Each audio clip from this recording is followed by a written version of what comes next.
iPhone X also comes in two configurations, 64 gigs and 256 gigabytes. It'll be priced from $999.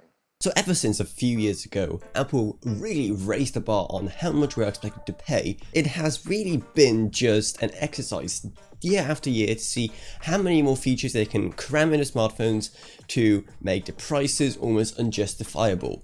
And it all kind of culminated with this, the Samsung Galaxy Note 20 Ultra. Can it actually be ever worth the eye-watering price of $12.99 plus? Well, let's find out. So let's start with the main thing that smartphone developers always like to, improve upon compared to the last model, almost to a detrimental degree, and that's of course the screen. With each generation we get larger phones with bigger and better screens, and the Note 20 is no different, with a giant 6.9-inch screen. Nice.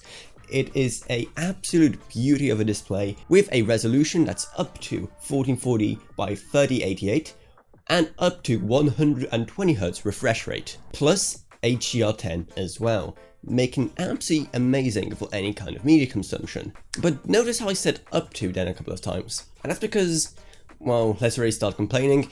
That's one of the most infuriating things I find about this phone. I can't, for whatever reason, have both the maximum resolution and the 120Hz refresh rate, even though the hardware inside should technically be able to manage both. Like, it's a pretty good SoC, which we'll get to in a second, but for whatever reason the feature is not enabled. So I have no idea why Samsung would somehow disable it. It seems to all be sitting in the firmware, so in the future we might finally see some Samsung engineer try to finally sort this out, and that would be amazing. But I'm also kind of worried that they're just going to probably save it for the next model. Hopefully that's not going to happen, and hopefully we're going to get this on the Note 20 Ultra ASAP. So yes, that is infuriating, but thankfully there isn't too much of a difference, at least in personal experience, between the max resolution mode and the 1080 mode that runs with when you have the refresh rate cranked up. So that's good, and in my experience the smoother refresh rate has been way nicer than the higher resolution. So it's a trade-off, yes, but it could be worse. So apart from that one really big annoyance about the screen, it's absolutely amazing. And again, it's large. With a 92% screen to body ratio and again a giant 6.9-inch size, it becomes increasingly hard to do anything on the other side of the screen to decide which you're holding with your hand. I have, let's say, like average hands, but it's still extremely annoying when I can't reach to the other side, making this a two-hand device pretty much all the time, which again is almost a nice trade-off because we are getting a lot more screen space, but it's just something to keep in mind, especially if you have small hands. But now that's enough about the screen, let's talk about the guts. Inside this thing, the SoC is the Exynos 990. Now you may now expect me to make a whole fuss about how we don't get the Snapdragon over here like they do across the pond, but haha, you're wrong. Honestly, I can't even be bothered to get mad about it, because the performance on smartphones has been pretty much good enough for generations at this point that it honestly doesn't matter. And almost I couldn't care less that I don't have the Snapdragon powering my phone. But the fact that option is there, and the fact that they're just withholding it from us for no good reason, that kind of hurts. Because if you're living in the PAL regions, you are not getting yourself the much faster Snapdragon SoC, despite the fact that it is slightly faster. Because the A65 Plus they use over there has been seeing better results when it comes to pretty much any benchmarks. But again, I just can't really summon enthusiasm to be mad about it when honestly I have stopped noticing improvements in a phone's performance probably ever since I got my Samsung Galaxy A5. And the fact that they are even including such an expensive and such a powerful SoC in a phone almost doesn't make sense at this point, and just inflates the price further. Yes, if you're paying so much for a phone, and if it's a flagship, of course you want it to have the best guts. But what on earth could you even use those guts for? Gaming? Well, you could, but if you're already buying a phone that's this expensive, you can probably also afford an actual gaming system. Now, again, I'm not saying it's terrible. Again, it performs rather well in benchmarks. For example, in the wildlife benchmark from 3DMark, it came out with a score of 4,312 and an average 25 FPS. That is good. Compared to, say, a more budget-friendly phone, which most people would actually buy, like this Galaxy A70, which struggled to even get up to 2 FPS, that is a massive improvement. But again, does it really matter? Because in day-to-day use, I have noticed absolutely no difference in performance between this phone, which according to benchmarks should be terrible, and this phone. So if you put such a good SoC in your phone, and if you really make it have, you know, quite decent horsepower, why do you focus it on performance in apps, which, you know, quite frankly, there's still very few actual use cases for like such a high performance SoC on a phone? Then why don't you focus on instead having that SoC be able to run both at max refresh rate and max resolution?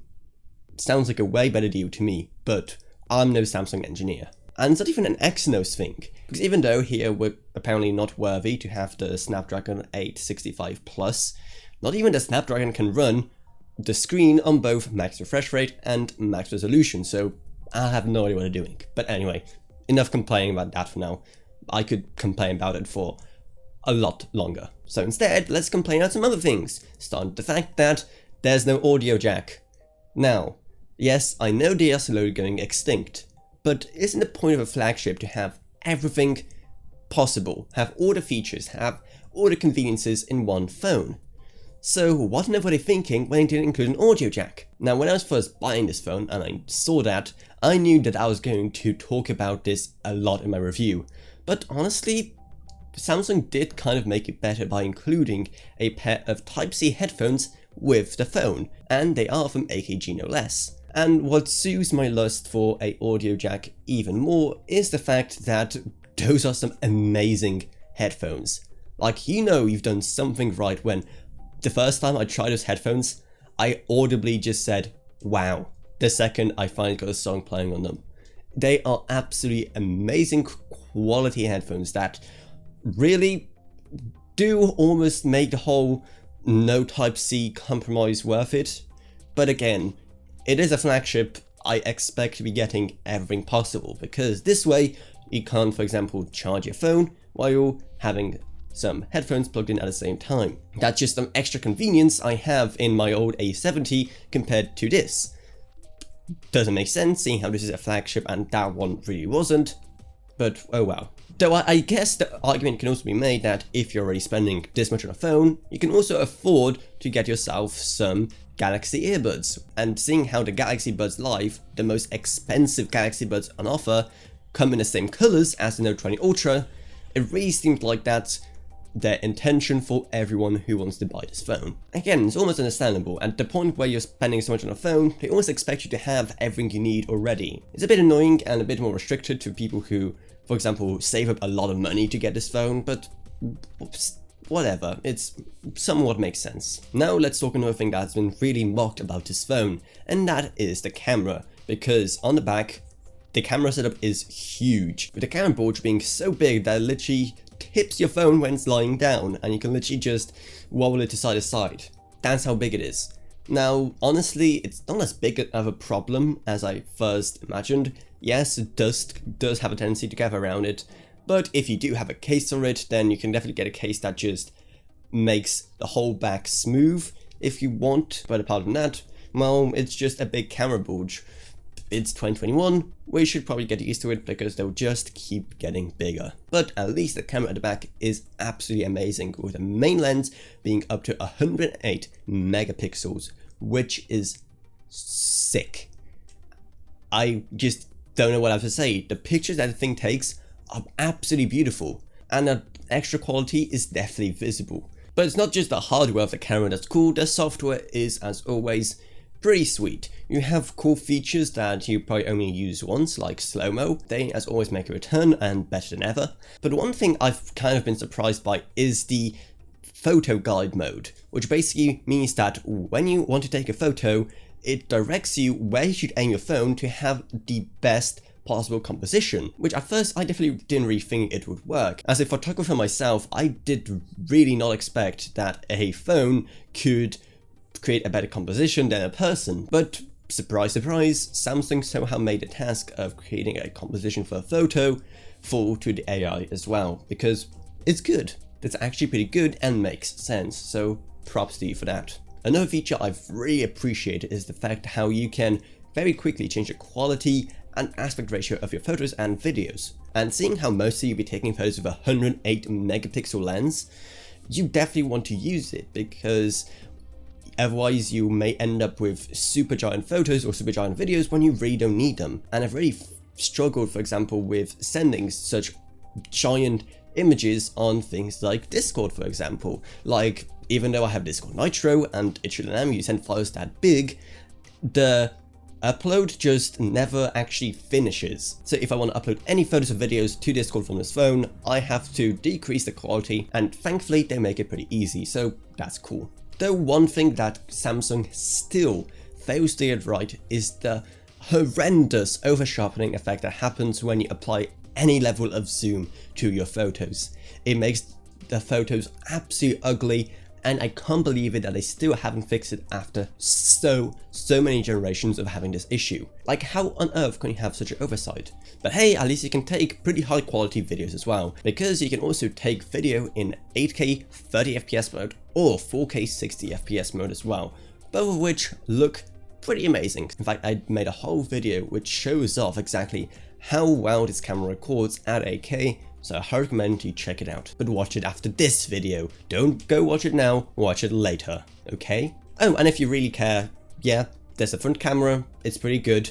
It's only 10 megapixels, but honestly, that's more than enough. I don't really know what else to say for this bit. As you probably guessed, I'm not the kind of person who takes selfies, so I can't really say much about how great of a selfie tool it is and how many extra likes I would get on Instagram thanks to it, so yeah. But also, to be fair, if you are the type of person who takes selfies, you probably don't care because you own an iPhone, so this probably doesn't matter to you anyway. So that's all well and good, but now let's talk about one thing that always made the Note series stand out, and that is the S Pen, which as always makes a return, and with more tricks up its sleeve than ever.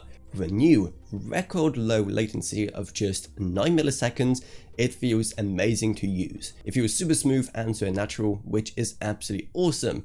Though personally, I actually haven't found much use for it myself. Maybe that, again, I'm not a power user, and also seeing how horrendous my handwriting is, especially on a stylus and phone, I don't think notes written with the stylus would have come in useful for me or any hypothetical person that I would have sent them to. So for the most part, I use it just to feel cool, because come on, it's a nice golden stylus integrated right to the phone, or I use it for taking photos because it can be used as a nice little handy button to take photos with, which I do appreciate. It does make a giant difference, so I'm really glad that's a feature. But for the most part, I'm almost disappointed how little I use the defining feature of the Note series. It's a absolute work of art and an absolute marvel of technology that it can fit so much stuff into just a little pen like this, but maybe that's just because I'm not a power user. I really don't have people to send handwritten notes to or things to annotate. Occasionally I do annotate things with the S Pen, but maybe that's like once a month at max. That's it. So it's a feature that is there, it's cool, but it's very easily forgotten. And that can be said for a lot of the stuff that makes the Note 20 Ultra the Note 20 Ultra. It has, like all flagships, a lot of stuff. It has barometers, accelerometers, gyro stuff. It even has technology that basically allows any device to know exactly where your phone is, down almost to the centimeter. That's some pretty cool stuff, but there's no use cases for it yet. You know, we're not at a stage yet where we can just walk up to an automatic door and have it open up because it recognizes that we're approaching thanks to a phone, and by the time we get there, this phone will probably be obsolete and there'll be several new models out. So I don't really get the point of these features that probably won't be fully utilized by the time this phone just fades away. It has what I like to call the Wii U problem or the Nintendo Switch problem. Tons of hardware, tons of little features packed in that no developer actually uses. Both Nintendo Wii U and the Switch had this problem, and it looks like it's starting to haunt smartphones as well. Because honestly, how many people will care that this thing has a barometer? Or how many people will care that you can use it for like gyro aiming or whatever? Or how many people will care that you can connect it up to your PC via Samsung DeX? Or how many people will care about so many of these features that are just not really useful for anyone? And what makes it even more depressing this time around is seeing how expensive this phone is. And I can't even start to imagine how much of a cost all those features add. Because, again, this phone cost $12.99 or $14.49 if you want to have the 512GB model. That's a lot for a phone. So the question of is it a good phone gets muddied by all of that information. It's a good phone. It's an amazing phone. I love so much about it. It has so many great features, but is it worth the price? Absolutely no. No phone is worth that much money, especially when you don't utilize so many of its features. And that's the biggest, most depressing thing about this phone. It's great. I love everything about it. Well, at least most things about it. It has pretty much everything you'd expect a phone to have. But that's because it should. It's a flagship after all, and it's a flagship for $12.99 nonetheless. You'd expect it to have everything. And it does, well, at least again, most things, but it's still simply not enough to warrant such a high price. Unless you just really, really want all that stuff and the price isn't that horrifying to you, then go ahead, because you won't get this combination of tools and features anywhere else. But that's not really a healthy relationship to have with a piece of tech. It's definitely not worth the price, but it's still an amazing phone, and that is probably the saddest part about it. So if you want to make me feel less sad, then maybe check out my Patreon, because even $1 a month goes a long way in helping my channel and allows you to make way better videos and videos on way more interesting topics. I'd also love to have my Patreons Gavin Burns, LKB, Naomi Sushi, Ryan, Tiffany Jacobs, and Wolfie. Thank you all so much. Down there you also find our Amazon Associates links where you can be able to buy this phone yourself if you want. So definitely use those links, and also check out our Discord. But that's about it, so I hope you enjoyed this video. If you did, then remember to subscribe, like, whatever, and I'll see you all in whatever next. Goodbye everyone, goodbye.